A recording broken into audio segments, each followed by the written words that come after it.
Welcome to Jehovah Elohim channel. My name is Paul Chila, and today I am going to continue teaching the Sunday school children, and I'm going to teach the teenagers. And I will read the word of God from the book of Matthew chapter 7, verse 21 to 23.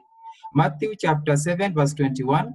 Not everyone who says to me, Lord, Lord, will enter the kingdom of heaven, but only the one who does the will of my Father who is in heaven. 22. Many will say to me on that day, Lord, Lord, did we not prophesy in your name, and in your name drive out demons, and in your name perform many miracles? And 23. Then I will tell them plainly, I never knew you. Away from me, you evildoers. Father, in the name of Jesus Christ, I thank you, Lord, for your living word. I pray by this word, King of Kings, change the hearts of your children and transform their minds and make them be like you. In the name of Jesus Christ, I pray. I once again thank the Lord for you. Where I've just read, we see Jesus Christ talking to his disciples, and now they are 12. Initially, he called them, there were 72, and he called them to teach them. A disciple is one who is called to follow his teacher actively, not on and off. Today you are there, tomorrow you are nowhere to be seen. And Jesus Christ was telling them that some are following him, but they are not true disciples. They are not committed. They obey the word of God today, tomorrow they disobey it. And Jesus Christ told them how they would end up one day, how they will be disappointed when the time comes for Jesus Christ to welcome all his disciples into his kingdom in heaven. He said that some will be sent away. Why? Because they serve God, yes, but they were never obedient to do his will. So I want to take you through how you can be a true disciple of Jesus Christ and not a false one. First, you must be an active follower of Jesus Christ. You must be an active follower of Jesus Christ, like the 12 disciples were active followers of Jesus Christ. Whenever they had questions, they would ask him. They asked him, Lord, teach us how to pray. They would ask him, Lord, a man brought us his child to pray for, but we couldn't pray for that child. Lord, teach us how to do it. They would ask him so many questions from time to time, and they would learn. And from time to time, Jesus Christ would look at them and correct them, and they would accept. So as a disciple must also be teachable, because Jesus Christ is talking about verse 22, verse 21.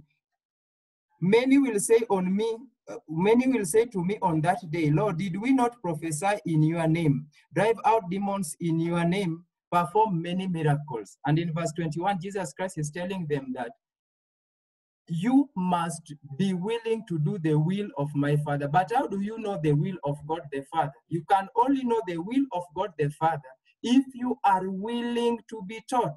Someone who is being taught must be rebuked, must be corrected from time to time. And if anyone is not willing to be taught, including me, then I'm not a true disciple. Then what is awaiting me is disappointment on that day. Because the Lord will tell me, yes, you did miracles, I saw. Yes, you taught my word, I saw. Yes, you did this and that, I saw, but you are disobedient. For us to walk with the Lord, as Jesus Christ has told us, we must do the will of God the Father. And knowing that will, we must accept to be taught. Another one is we must abide in his presence. How? The Lord Jesus Christ, in our days, and even the days before we came into being, he had been calling people to teach us. He has been calling pastors, he has been calling apostles, prophets, evangelists. He has been calling his people to teach us, and he has called me to teach you. So you must abide in his presence by being taught, by being prayed, by being told how to do things the right way. This is not something that is started today. You teenager, I know by now you have read the story of Moses and the Israelites. God sent him to teach them. He taught them. Samuel the prophet also taught them. John the Baptist taught them. Jesus Christ himself taught them. I am here teaching you. After me, people will also come to teach and teach. And who knows, maybe tomorrow you will be the one teaching teenagers the ways of the Lord.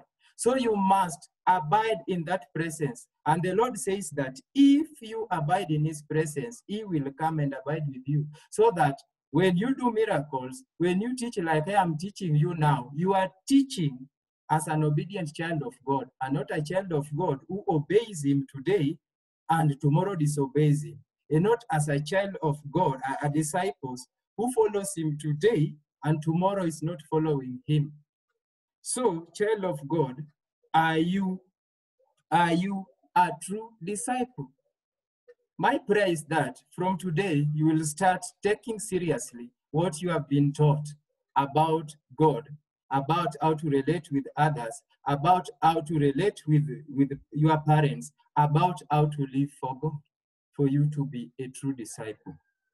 Be blessed, and I will pray for any teenager who is watching me who is not born again, because you cannot be a disciple unless you are born again. And I will pray. Please repeat this prayer after me. Dear Lord Jesus Christ, I thank you for your wonderful love for me. I thank you for you died for all my sins. I come to you a sinner. I pray, Lord, you forgive me my sins and write my name in the book of life. In the name of Jesus Christ, I pray. Amen.